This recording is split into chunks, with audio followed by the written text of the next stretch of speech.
So here again, welcome here in my classes.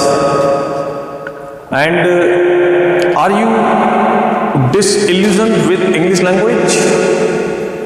Don't worry, don't take any tension.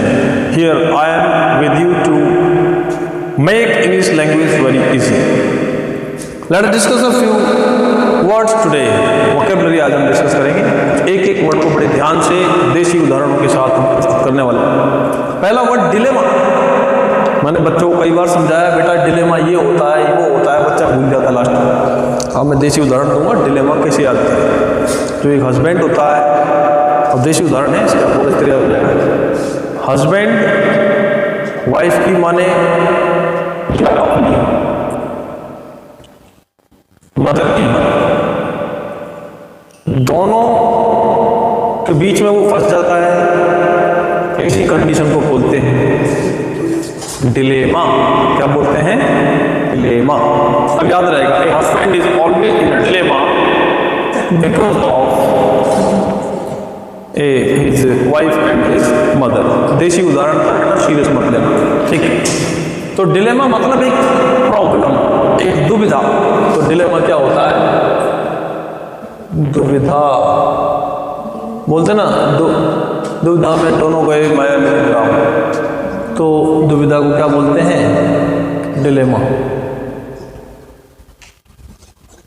इसके पीछे एक देसी दुआ और है, एक कबीरदास जी का दुआ है कि राम नाम कड़वा लागे और मीठे लागे जाओ, दुविधा में दोनों गए और माया मिली ना राम। यानी कि कुछ भी नहीं मिला, ठीक। डिलेमा हो गई। क्या होगी? Dilemma. Are you in dilemma? Dilemma मतलब एक ऐसी दुविधा। डाई का मतलब होगा दो लोग होंगे, उसमें दो कंडीशन भी हो सकती है। ऐसी स्थिति होनी चाहिए। ऐसा नहीं कि आप घर बैठे बैठे सोच रहे हो आई मीन डिलेमा। नहीं, आप घर बैठे बैठे सोच रहे हो आई मीन डिलेमा, गलत सोच रहे हो। डिलेमा में दो चीज होनी चाहिए। चलो हाँ बताओ, इंडेवर क्या है? इंडेवर बताओ, इंडेवर क्या होता है? It is my endeavour to make best efforts to make you educated and sophisticated in English language, right. So endeavour का मतलब कोशिश, प्रयास, ट्राई, कोशिश। तो आज के बाद आप ट्राई मतलब वर्ड को तो भूल ही जाओ। कौन सा वर्ड यूज करोगे? Endeavour. We endeavour to learn English in a better way, right. कोशिश यानी ट्राई भी कह सकते हो आप, लेकिन ट्राई एक कॉमन वर्ड है और हमको एक सोफिस्टिकेटेड इंग्लिश सीखनी है, इसलिए हम अच्छे वर्ड का यूज करते हैं, राइट। विविड। विविड का उदाहरण समझो। शॉर्ट नहीं था। विविड का क्लियर। शॉर्ट तो ब्रेविटी था। अच्छा, विविड इज क्लियर।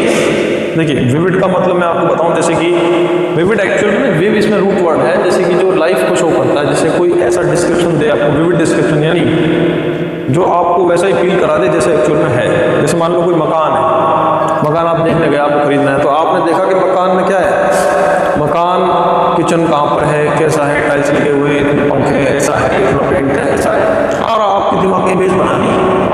क्या बोलेंगे? Vivid description. क्या बोलेंगे? विविड डिस्क्रिप्शन मतलब जो उसने बोला वो कैसा था, बिल्कुल एकदम क्लियर। तो विविड डिस्क्रिप्शन का मतलब क्या होता है? बिल्कुल एकदम क्लियर डिस्क्रिप्शन, तो नया कुछ क्लियर। विविड का मतलब क्या हो गया? क्लियर। ब्रेविटी बहुत अच्छा वर्ड। शॉर्ट। देखो बड़े बड़े महापुरुषों ने कहा कम बोलना चाहिए। ब्रेविटी ऑलवेज पेज, यानी कम बोलोगे, संक्षेप में रहोगे। ब्रेविटी मतलब कम, मतलब एक तरीके कंसाइज। कंसाइज का मतलब समझते हो? कम चीज, कम उसमें ज्यादा कंसाइज। ब्रेविटी, ब्रेविटी छोटा, एक में शॉर्ट। अगला वर्ड हमारे पास क्या है? फ्यूड। फ्यूड मतलब होता है पुश्तनी झगड़ा, जो परिवार में हो जाता है। फ्यूड पुश्तनी झगड़ा, ठीक है, झगड़ा। ये पॉलिटिक्स में भी आ जाता है, कई बार फ्यूड हो जाता है ना, फ्यूड बिटवीन टू पार्टीज भी हो सकता है। रेकलेस। रेकलेस क्या होता है? रेकलेस ड्राइविंग करते हैं ना लोग, हाथ छोड़ के मोटरसाइकिल चलाते हैं, फिर सामने वाले दो दांत गायब हो जाते हैं, नहीं होता ऐसा कई बार। तो बच्चे का स्मार्ट होते हैं। आजकल के रेकलेस है सारे, लापरवाह, पढ़ाई में भी रेकलेस,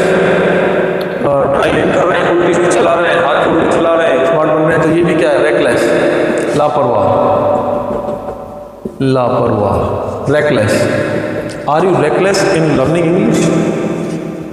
ठीक। ग्रीगेरियस बहुत अच्छा वर्ड है, ग्रीगेरिया।